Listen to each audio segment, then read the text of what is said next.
Okay, Mr. Matheny, would you give us your name and your age, please? I'm W.R. Matheny, 89 years old, born in Florida, south of here a little ways, 1921. Very good.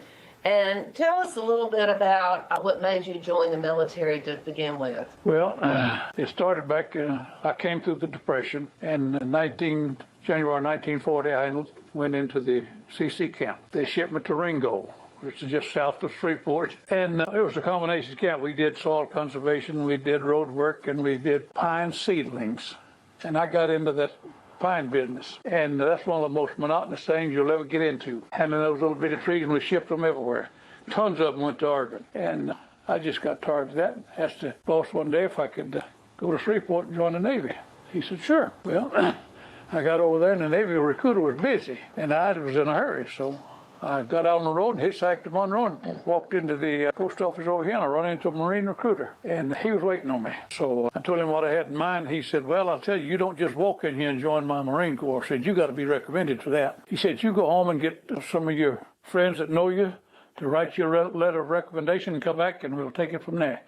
Well, I did. I went to Mangum, got a friend to write me a letter of recommendation. He did. Next day, I took it back, signed up. He kept us around waiting a few days, and he got a load. He took us to New Orleans in a pickup truck. How old were you? 18 years old. And kept us down there a few days and got a bunch together and put us on a train, sent us to San Diego. And that was my beginning there with the Marine Corps. A DI met us at the bus station, and you can imagine what he told us. He said, you're a bunch of nobodies right now. And he got our attention. And everything that we had, clothing and shoes and everything, he said, you ship it home. I said, we're going to outfit you. And he said, you're not your own anymore, you belong to me. And we did. We completed that. Went to a little place called Camp Asia, just north of San Diego, out there for our field training. And did that a couple of months, how long it took. And they got a group together in April of 41. We did this, enlisted in September of 1940. And in April of 41, they decided they needed to replace the detachment they had out in the Philippines. And so they got a bunch of us together, put us on a transport, and shipped us out there. And we went to a little town called Olongapu. It's the Subic Bay Naval Base now. I guess it's discontinued now. But anyway, that's what it was. And they quarantined us for a month. Couldn't imagine that. But they did. All we had to do was eat, sleep, swim, and play ball. So we did that for a solid month. And then when that was over, they gave us the duty there and sent the other fellows home. And we did that for 3 or 4 months. In October, the Navy moved to a big old dry dock to a little place called Marvelis, right on the tip of Bataan down there. And they needed some Marines for guard duty on that, so they sent some of us down there for that, and I was one of them that went. And all of it was just super good duty. The only thing that surpassed it, I reckon, would have been the duty in China. I never knew about that, but they bragged on theirs. There was more of them to brag than was the Philippine group, is why I reckon. But it was good duty. Enjoyed it. Then the little bow-legged bastards come along and messed that up. What you need to know. Okay, well, tell us, after the guard duty, what happened? Well, that's where we was at when the war started. And how did you hear about the war starting? Radio. We got word that they had bombed Pearl Harbor. And we didn't know the seriousness of it or anything like that, but we did know that they did it. And so we knew that the Philippines was next in line for it. Sure enough, we were. And the next day after that, President Roosevelt made his speech, declaring war on them and what they'd done to us and so forth. And there's a bunch of us standing around listening to the radio there at the Marine Barracks in Marvelis. And when the president finished that speech, now you may not believe this, but it don't matter to me what you do or not. But anyway, the Lord spoke to me. I tried to be a Christian for a while, and he spoke to me. And I heard him in here. And he said, I'll bring you through it. I don't mean I didn't get scared a lot of time and get in some tight places and forget that promise, but he's faithful. I want to tell you, dear ones, I had 4 brothers in the Navy in World War II. He brought all 5 of us home without a scratch. And he's an amazing God, believe me. And I got in some tight places, and sometimes it looked like I wasn't going to make it, but he'd remind me that he was still there. And he did. He brought me through it. And so after that, what happened? Well, took us up to a little place called Cavite. It's a little island just in the Bay of Manila there. Now, who took you there? The Navy did. Okay. And that put us on some anti-aircraft guns, which I'd never seen one. And I passed an ammunition on one of these things, and there was a little 3-inch what's called 3-inch 50 gun, and the maximum range over is 18,000 feet. Well, they'd fly up there at 20,000, drop their bombs on us, and laugh at us. We wasn't doing anything, and never shot one down. And well, that didn't last long, but on this island now, they had a bunch of buildings around there, and one of them was the Navy's ammunition building. Had torpedoes and bombs and shells and everything in it. And they hit every building on that little island except that one. If they had to blow everything on it, including me. But they didn't hit it. And, well, the anti-aircraft wasn't doing any good, so they took us off. And one of the boys in our outfit had been to school up in New Jersey and studied this radar. It was a British invention, you know. And he knew about it, so they wanted him on one, and he requested me as his assistant. So I went with him, and we was on that for a while. And a bomb found that one day and demolished it. And then the Army needed some help, so they farmed some Marines out to the Army. And I rode shotgun on an ammunition truck hauling 155 ammunition up to the front line. So we did a little bit of everything out there. But it was all part of the game. It was necessary.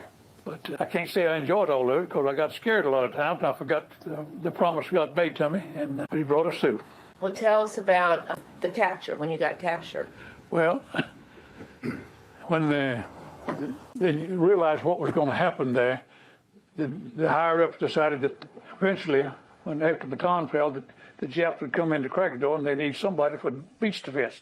They took all the Marines, practically all of them. There was a few left on Bataan that couldn't get loose.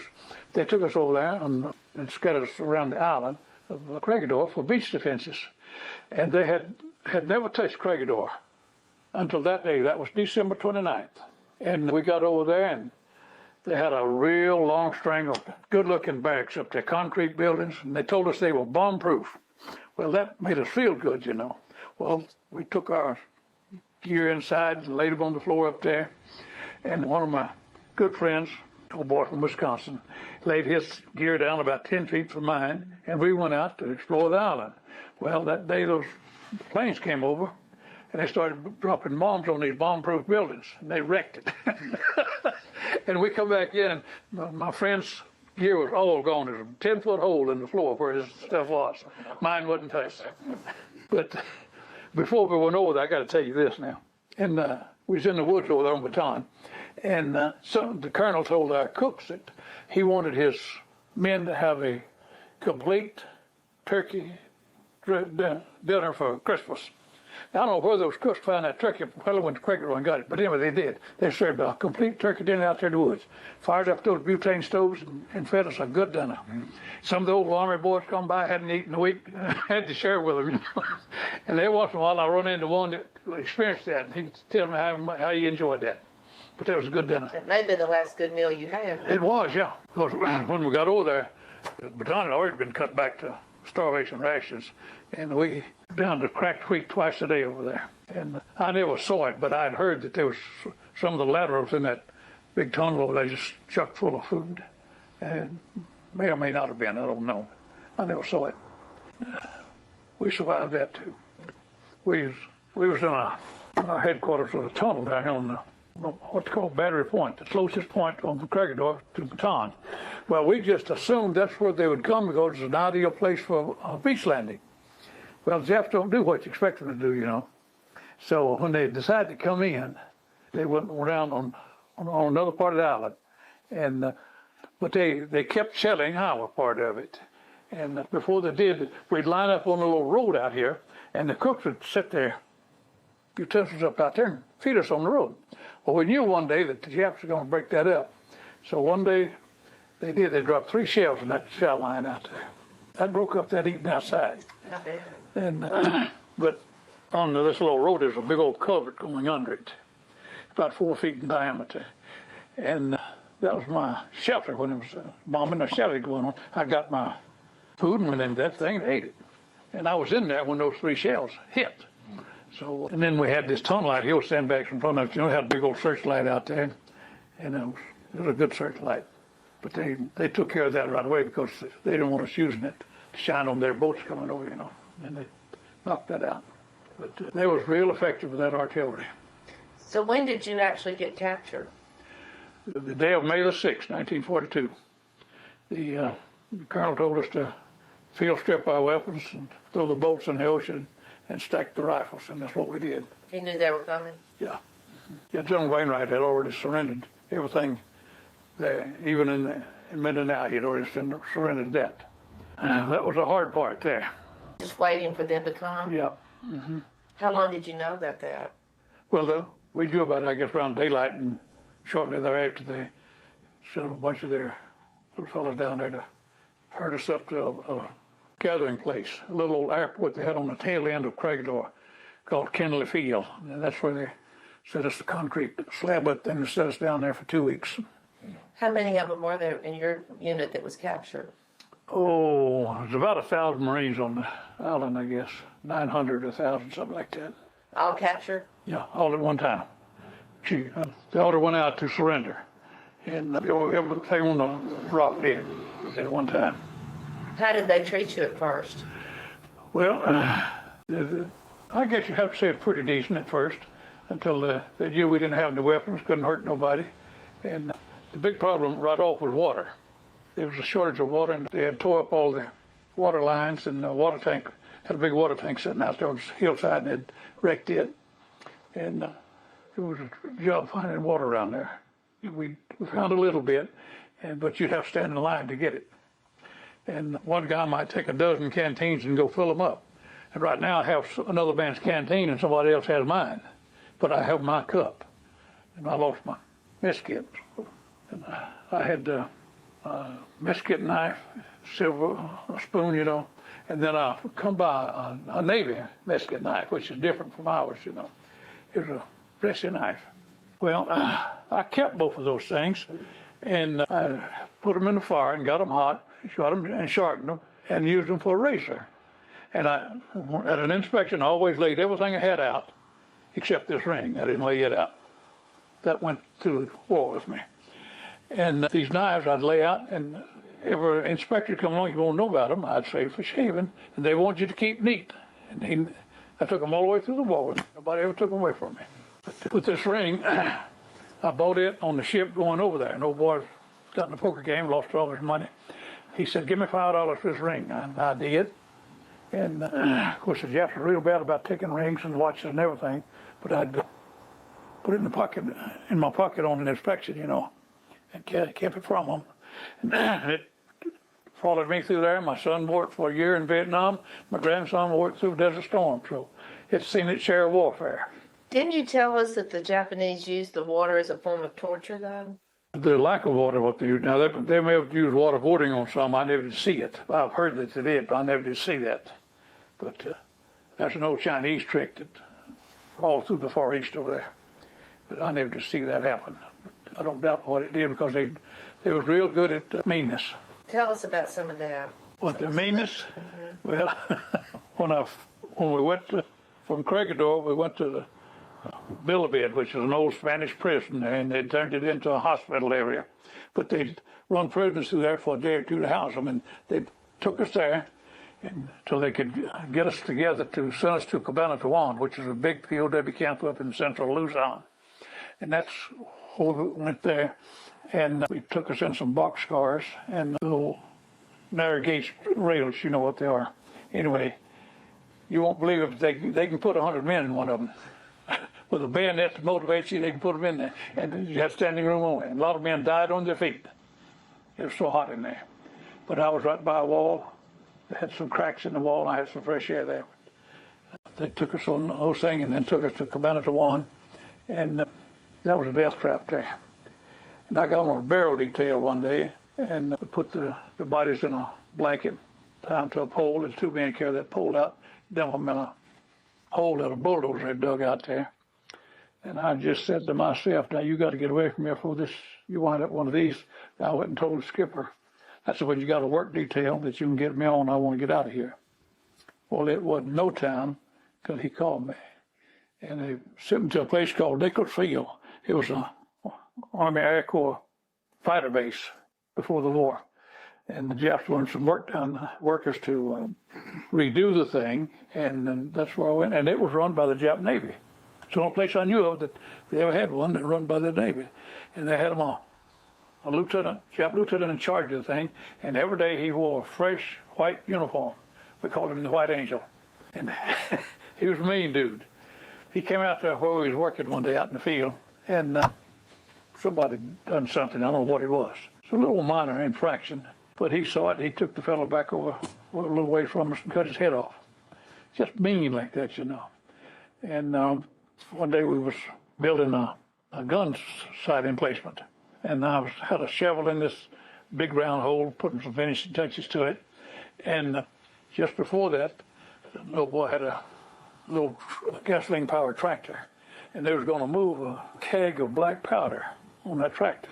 And I said, you fellas might ought not to do this. I said, it's a gasoline engine, and if it sparks and that hits this powder, because the keg was open, I said, you're done for. Well, they didn't think it was going to happen. And they set that keg of powder up on the fender of that tractor and got up on there, and the driver and this guy was handling the powder. And would you believe that's exactly what happened? A spark hit that powder and blew them up. And I was on one of we had the three other guys and myself took this one guy in a blanket and held him up in the back of a truck while we took him to the hospital. And I don't know if he lived or not, but I've never heard from him since then. But those things happen. And when I saw the flash of this explosion over here, I fell down in that hole. It was concussion located just as well as a bullet will. And I felt that concussion went right over me and never suffered no ill effects from it. But that's some of the things that happen in deals like that. And anywhere we could, they didn't think we were smart enough to do sabotage, but we did a little bit on them anyhow. If we could do anything to interrupt their war effort, we did it. I don't imagine there was a ship left at Manila dock with gasoline on it. They didn't have a gas leak in the hold of the ship. We'd find a way to loose a bung or put a pinhole in that thing. And a lot of these explosions they thought was torpedoes, were probably their own ship blowed up in gasoline. But we couldn't do much, but we did what we could. So they did provide hospital care for the injured? No, ma'am. Our doctors begged them all the time for medicine and equipment to operate on people with. A lot of times they take your appendix out with no anesthetic at all. And because they just considered us less than dogs, and they wouldn't waste their medicine on us. And if you had a little money and could get to a Filipino, he might could get you something, but you paid 3 or 4 prices for it, for quinine, and malaria was real bad over there. And I had malaria 2 years back here when I was a youngster, teenager, and I think that made me immune to it over there because I never got it, but a lot of fellas did. I mean, they just bad shape with it. That and dengue fever and a lot of different tropical diseases, you know, and you either eat some charcoal for it, and that helped a lot, and died or got over it. That's why you was asking about the 40% while ago. This is how a lot of it happened. They just didn't care. And then later on, whenever they discovered that they needed us really bad in Japan, because all their young men was in service, and all they had was women to work over there. And they used us in mines and factories and whatever they needed work to do. I wound up as coal miner. But tell us straight for the camera the statistics about the difference between German prisoner of war camps and the Japanese. Well, I've read some statistics on this, and they say there was anywhere from 1 to 3% fatalities in German prison camps, whereas in Japanese it was 40%. That's a big difference. And like I say, they were just mean, nasty people. And what was the food like? Well, what little there was usually rotten rice with weevils in it, and you didn't kill nothing, and you ate weevil and all. And the flies were so bad, you'd have to keep one hand free to scare them off your food while you ate it. And no telling how many flies we ate, and that big old green fly, you know, the blowfly we call it. And occasionally, you might get a piece of rotten carabao or mule or something to go in it. And a lot of times it'd have potato vines put in there. And I've got no potato, but to get the vines and put in there. But I say that nobody came back except by the grace of God. It was just that bad. And a lot of people have trouble comprehending this now, but each one of the Army soldiers, they carried their rifle with a bayonet on it. The civilian engineers, they called themselves, they had a pick handle to motivate you with. And they just took that thing and beat a lot of guys to death with it. But didn't take much to get them to use that thing on you. And right after I moved to Calhoun out here, I was invited to come to the school and talk to the students about it. I guess there was 90 or 100 students there that day, high and junior high kids.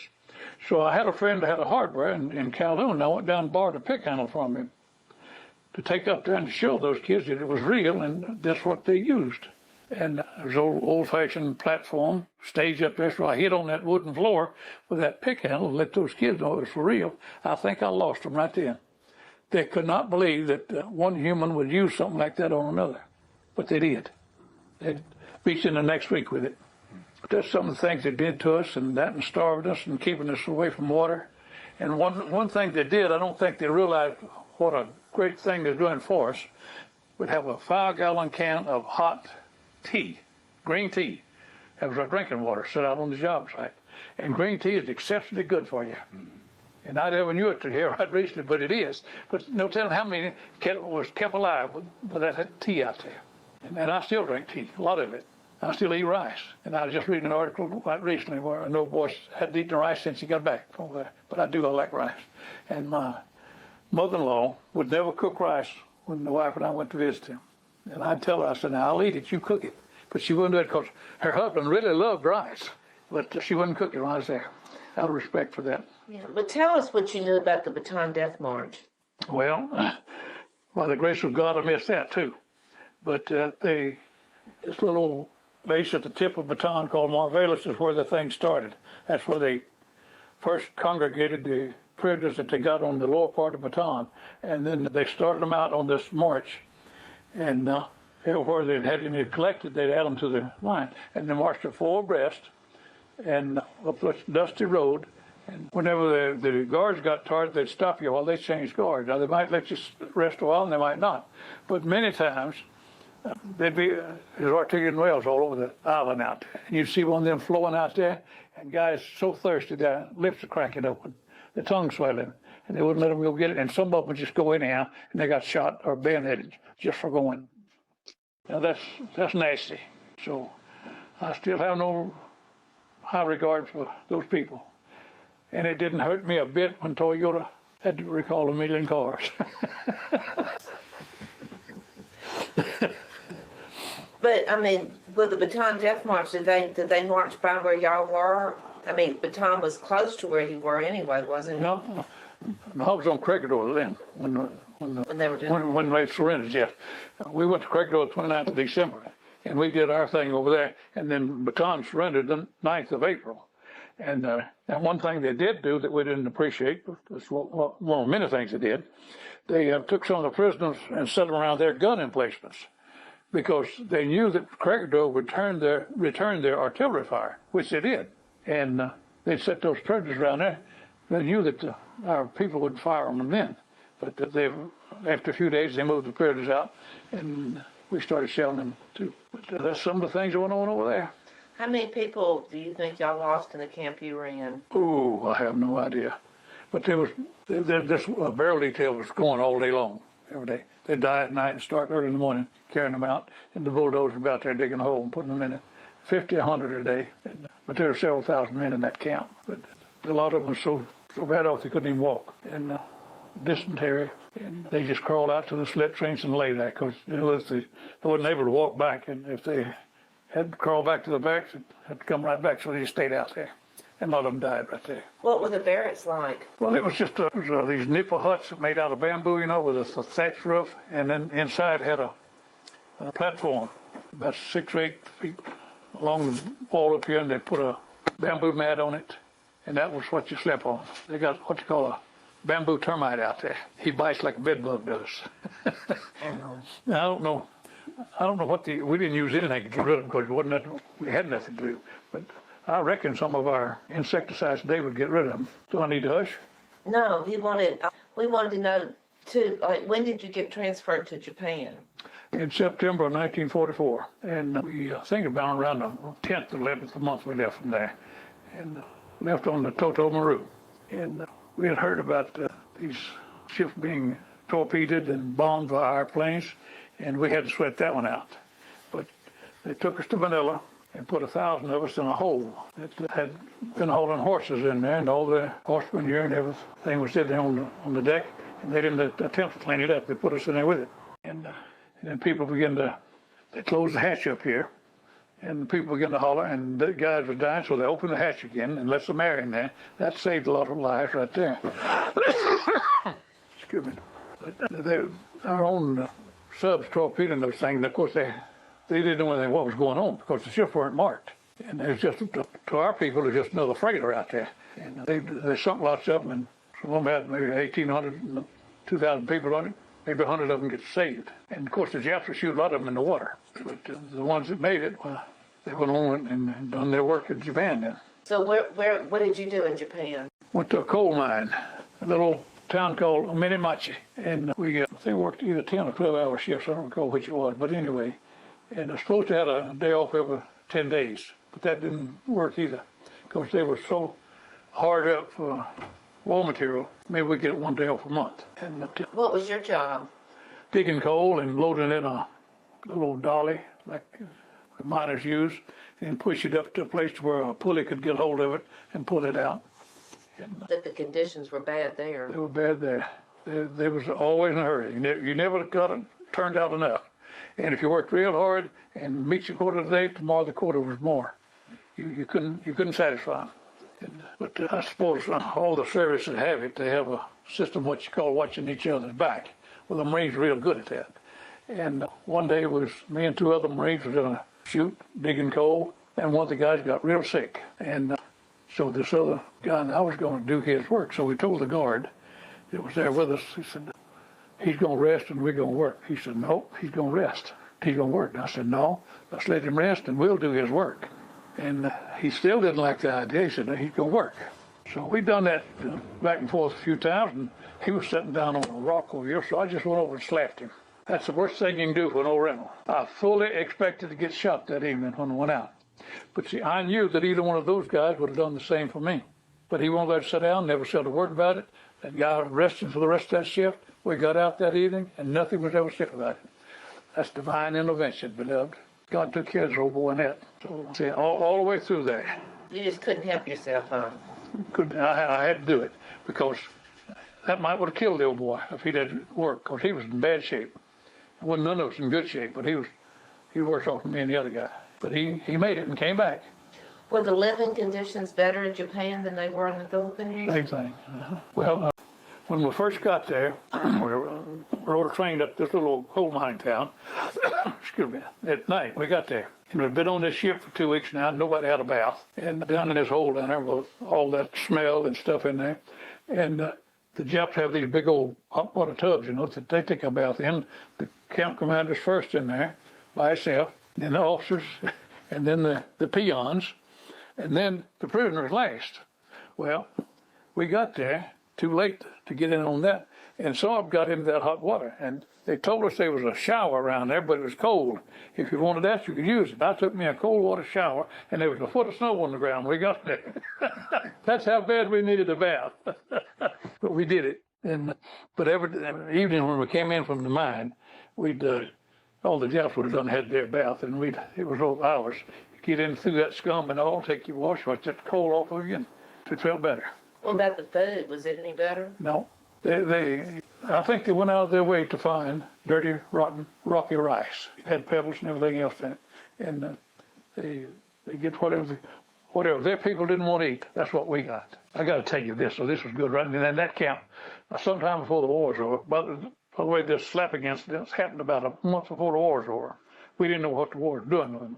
But one day we were sitting out on a day off, about a dozen of us sitting in a half circle around here, just visiting. And there was a cat running across the compound from way over there, and I mean, he was really hooking them. So I guess somebody else was after him. But he come through our circle, and one old boy picked up a board and hit him right in the face with it. We skinned that dude and ate him right there. And it might have been the commandant's cat, but he didn't make it. The cat ain't bad when you're hungry. I was going to say, probably tasted pretty good. Yes, it did. As you've probably read and heard, every living thing on Bataan was eaten. I heard that from you. Or you did, everything was eaten over there before. The men was in that bad a shape. But our great general. You're talking about the bugs and everything. Yeah, everything. A lot of bugs are edible. And How did you know the difference? Well, you ate it. If you survived, it was good. And they ate snakes and everything else. Big old boa constrictor make a lot of meals, you know, but they're hard to get too. Who cooked for y'all? We had designated cooks, and sometimes if any of our regular cooks survived, they inherited the job because they knew what to do with it, and they could make rotten rice taste pretty good. But if they couldn't, somebody else learned how to do it. And of course, most people in the South here, they grew up on a farm, and they knew how to cook anyhow. They barbecued the rabbits and whatever. What was the worst thing you ate? I reckon those worms in that rice. That was as bad as a cat. Now, like I said, you starved to it, so everything was good. If it was edible, it was good. And we didn't realize how good it was till we got back to some real food. But it kept us alive till we got something better. So you're now in the summer, right, 45, and y'all didn't know anything about the progression of the war at all? Nothing. We had no new. Now, one thing we did know, when they dropped the bomb on Hiroshima, one of the guards was telling us the next morning it's a big fire. Bomb, big fire. Well, we had no idea what he's talking about. But one of the guys that was there with us had gone to MIT, and he knew that they were trying to split that atom back in the 30s. And he put two and two together. He said they split it, made a bomb, and brought it over here. That's how we arrived at what probably happened. And sure enough, that was what happened. Did you hear about the one at Nagasaki? Mm-hmm. Never knew about it. So how did you hear that the Japanese surrendered? The guards left. Woke up one morning, there wasn't a guard on site. And Really? right. What a feeling that must have been. Oh, it was. We knew then that our ball game was over. And there was an old man that lived just outside the gate of the camp. And I don't know if he could speak a little English or we could speak enough Jap to communicate with him, but he told us what had happened. And he told us in that conversation. He could speak English? A little bit. And we could speak a little Jap. But he told us he had not tasted sugar in 25 years. That's what bad shape that country was in. And then go to war. Of course, Mr. Tojo was interested in total control. If you like Mr. Hitler was, you know. They wanted control, and they had it. So how much did you weigh? I weighed about 100 pounds when I got out. How much did you weigh when you went in? Oh, probably 135, 40, something like that. So when the guards weren't there, what did y'all do? Well, we couldn't go anywhere because the roads and the bridges were bombed out and the railroads were bombed out. We had to stay there a couple of weeks and wait till they repaired some rail bridges to catch the train out of there. And what did y'all do in those 2 weeks? We just roped. Well, no, we ate. The planes had come over and dropped us food in these big 55-gallon drums. Really? And they had a plane come over and opened the bomb bay doors, and they signaled to one of our signalmen to write PW on top of the buildings, and they did. And they got up there and that. And the next day, the planes came over and dropped us food. And first time I ever saw instant coffee was right there. Martha White, instant coffee. Tasted good, didn't Yes, it did. What else did they drop to y'all? What other kind of food? Oh, chocolate bars and powdered milk and sea rations. We didn't have sea rations over there. We had hardtack, which was World War I stuff, you know. You'd eat that and drink some water and it'd swell up and fill you up. Wasn't good, but it done the trick. Yeah. So then how did y'all get rescued? I actually got the roads repaired. A train come in and got us. And we rode down to one of the seaports and a little old APD, what's called it. It was a submarine repair ship, what it was. And he took several of us to Guam. And they opened the ship up. The skipper put out the word. He said, now these are special guests. Anything on this ship, if they want it, they can have it. They kept the kitchen open 24 hours a day. A lot of guys made themselves sick, you know, eating. But I kind of watched that because I didn't want to get sick. And I'd never been seasick, so I figured if I got sick on food, I'd get seasick too, and I didn't do that. So went along like that. How long did it take you to get home? Well, we went to Guam, and they examined us and outfitted us with new clothes and fed us good. And one of the miracles of all time happened on Guam. I told you I had 4 brothers in the Navy. Well, one of them had been on a destroyer for some time. He was at Pearl Harbor. He and another brother on the battleship Nevada when it started. But, you know, when the Sullivan brothers got lost, 5 of them, they started busting up families. And so one of the brothers had to leave the battleship, and they put him on a destroyer. And if I don't know what he had done, but he'd done something to earn points, enough to come home on. And there was a bunch of these guys that had these points on their backs there on Guam. And about midnight, somebody stuck his head in that back door and said, there's a transport down to the dock loading up, pulling out in the morning. If any of you want to go get on it. Well, 5 of them went down there. And asked the officer of the deck to come aboard, and he said, come on. So they went up there, and they told him what they wanted. They wanted to go home. Well, he got a hold of the berthing officer, and he said, fellas, there ain't a place on this ship I can put you. Only you'd have to sleep on deck. Well, you can't do that, you know. It's against the law. And so they turned around and left. They just looked so dejected and sad. They got to the ship, and this berthing officer called them and said, come back up here. We'll find someplace to put you. And he did. And the next morning, I was in a chow line up on the main deck, and everybody goes to chow, you know. So while I was standing there, I was lighting me a cigarette. I smoked back then. And there was another guy standing over there, a sailor. I kept looking at him. And he said he could feel me looking at him. And he turned and looked at me, and he didn't recognize me, so he went back talking to his buddy. And I kept looking at him, trying to size him up. Now, it's been 5 years since I've seen any of these in the family, you know. And I used to have a mole right there on my neck. He turned around and saw that, and he recognized me with that. And we had a little mini reunion right there. And that was your brother? That was my brother. Now, that had to be God in both of our lives there. And you talking about needing somebody, I needed him bad. And the berthing officer didn't know this, but just in the hole where I was at, there was 5 bunks stacked up against the wall, and the one just above me was vacant. Now, the Lord had reserved that for him. And he and I played rummy for 14 days coming home. I won 14 steak dinners off that cooler and hadn't got them yet. Wow. But we had a good trip. We got back, and Dale Evans and her band was on the dock playing music for us. And that was a beautiful sight. I imagine so. Did you kiss the ground when you got off? No, I didn't do that, but I did everything else. What was the worst day while you were captured? Do you remember one day that sticks out in your mind? Well, I don't know. There wasn't very many good days. I don't know if there's any particular one, but one of the special forms of treatment that they had in the first camp I went to at Nicholas Field, if you did something they didn't like, they'd take 6 of you and have you hold up a railroad steel up over your head like this.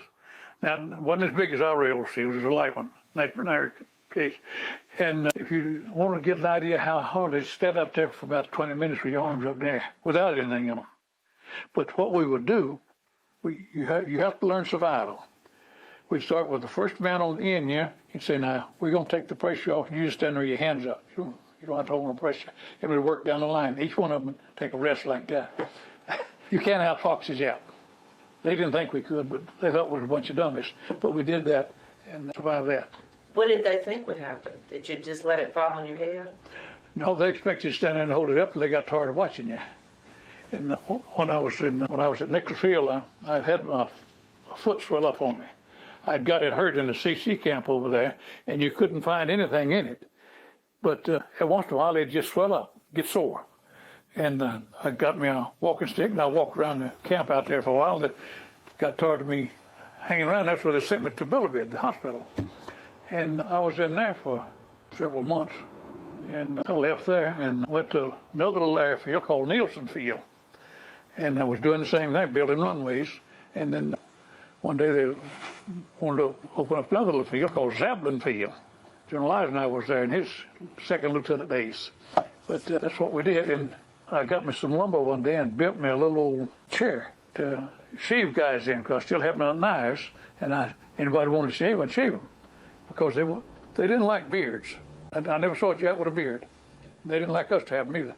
So but I could stay busy in my off time like that. What little off time I had, but we did things like that. And I don't know if it was a real worst day, but I reckon seeing some of my friends get beat to death or shot or bayoneted, something like that would be some of the worst ones. But I still don't hold them in very high regard. I know the scripture says you have to forgive your enemies, and I guess I've forgiven them, but I hadn't forgotten. I got a good memory. You do have a very good memory, Mr. Matheny. Thank you. Is there anything particular you'd like to add to say to family, friends that are going to be looking at this? Well, like I told you earlier, I know what freedom means. I know what it's like to be thirsty. I know what it's like to be hungry. I know what it's like to be mistreated, and I appreciate America above all things, outside of God. Appreciate God and America and good people like y'all. Thank you.